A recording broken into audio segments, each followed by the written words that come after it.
तो चलिए बात करते हैं चीन की सबसे मशहूर और रोंगटे खड़े कर देने वाली शहरी कहानियों में से एक की। एक ऐसे रहस्यमयी सफर की कहानी जो आज भी लोगों को अंदर तक डरा देती है।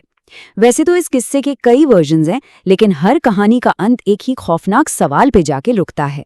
एक पल के लिए सोचे, देर रात का वक्त है, कोई सुनसान सड़क पर खड़ा है और घर जाने का सिर्फ एक ही जरिया है, वो आखिरी बस।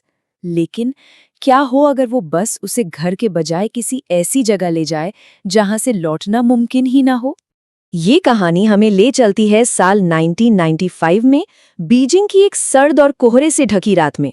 माहौल ऐसा था कि उसमें एक अजीब सी खामोशी और एक अनजाना सा डर घुला हुआ था। तो उस रात बस रूट नंबर 375 पर एक ऐसा सफर शुरू हुआ जो इतिहास में दर्ज हो गया। आइए देखते हैं कि आखिर हुआ क्या था। बस लगभग खाली थी। अंदर गिने चुने लोग ही थे। एक ड्राइवर, एक महिला कंडक्टर, एक बुजुर्ग औरत और एक नौजवान लड़का। सब अपनी अपनी मंजिल का इंतजार कर रहे थे और इस बात से पूरी तरह अनजान थे कि उनका ये सफर हमेशा के लिए बदलने वाला है। सब कुछ नॉर्मल चल रहा था कि तभी अचानक सुनसान सड़क के बीचों बीच ड्राइवर को ब्रेक लगाना पड़ा।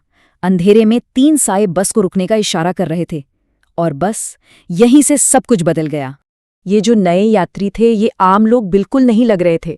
उन्होंने सदियों पुराने किंग डायनेस्टी के समय के शाही लिबास पहने हुए थे। 2 लोग बीच वाले शख्स को कंधों से पकड़कर इस तरह लाए जैसे वो खुद चल ही नहीं सकता। बस में बैठे बाकी लोगों को शायद लगा कि ये कोई ड्रामा कंपनी वाले हैं, लेकिन उस बुजुर्ग महिला के मन में खतरे की घंटी बज चुकी थी। उसे कुछ बहुत ज्यादा गलत महसूस हो रहा था। उसकी नजरें उन तीनों पर ही जम गई थीं।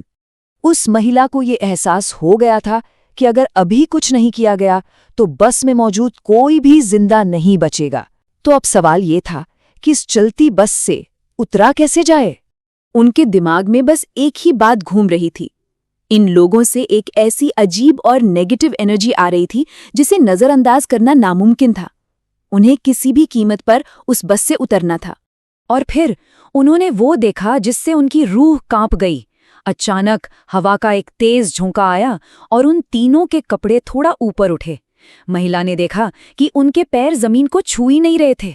असल में उनके पैर थे ही नहीं। और तभी हवा से बीच वाले शख्स के चेहरे पर से बाल हटे तो वहां कुछ भी नहीं था, बिल्कुल सपाट। वो जानती थीं कि जिंदा रहने के लिए उन्हें और उस नौजवान लड़के को बस से उतरना ही होगा। तो उन्होंने फौरन एक तरकीब लगाई।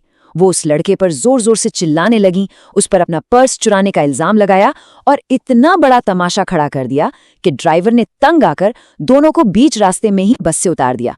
जैसे ही बस अंधेरे में गुम हुई, हैरान परेशान लड़के को उस महिला ने बताया कि उसे गुस्सा होने के बजाय उनका शुक्रिया अदा करना चाहिए, क्योंकि उन्होंने अभी अभी उसकी जान बचाई है उन चीजों से। वो दोनों तो बच गए, लेकिन उस बस का क्या हुआ? इसके बाद जो जांच हुई उसने इस कहानी को हमेशा के लिए एक ऐसा रहस्य बना दिया जिसे आज तक कोई सुलझा नहीं पाया। अगले दिन जब बस अपने डिपो नहीं पहुंची तो हड़कंप मच गया। पुलिस ने उसे ढूंढना शुरू किया और 2 दिन बाद वो बस मिल तो गई, लेकिन जहां मिली वो अपने आप में एक पहेली थी। और यहीं से मामला और भी ज्यादा अजीब हो जाता है। बस अपने तय रूट से 100 किलोमीटर दूर एक बड़े से तालाब में डूबी हुई मिली। सबसे बड़ा सवाल यही था कि वो वहां पहुंची कैसे। बस का मिलना इस रहस्य का अंत नहीं, बल्कि असली शुरुआत थी, क्योंकि जांच में जो सबूत मिले उन्होंने इस गुत्थी को और भी ज्यादा उलझा दिया। जब बस को पानी से बाहर निकाला गया तो उसके अंदर 3 लाशें मिली। ये लाशें ड्राइवर, कंडक्टर और उस बीच वाले बिना चेहरे वाले शख्स की थीं। लेकिन वो 2 लोग जो उसे सहारा दे रहे थे, वो कहाँ थे? वो बस से गायब थे। और जो बात सबसे ज्यादा चौंकाने वाली थी वो थी लाशों की हालत। सिर्फ 2 दिन में, वो भी ठंडे पानी के अंदर। लाशें इतनी बुरी तरह सड़ चुकी थीं कि उन्हें पहचानना भी मुश्किल था। साइंटिफिकली ऐसा होना लगभग नामुमकिन था। पुलिस को लगा कि शायद फ्यूल टैंक से कोई सुराग मिलेगा। उन्हें ये जानना था कि बस बिना रुके 100 किलोमीटर तक आखिर चली कैसे, जबकि उसके टैंक में उतना फ्यूल होना ही नहीं चाहिए था। लेकिन जब टैंक खोला गया तो अंदर पेट्रोल की एक बूंद भी नहीं थी। टैंक ऊपर तक ताजे खून से भरा हुआ था।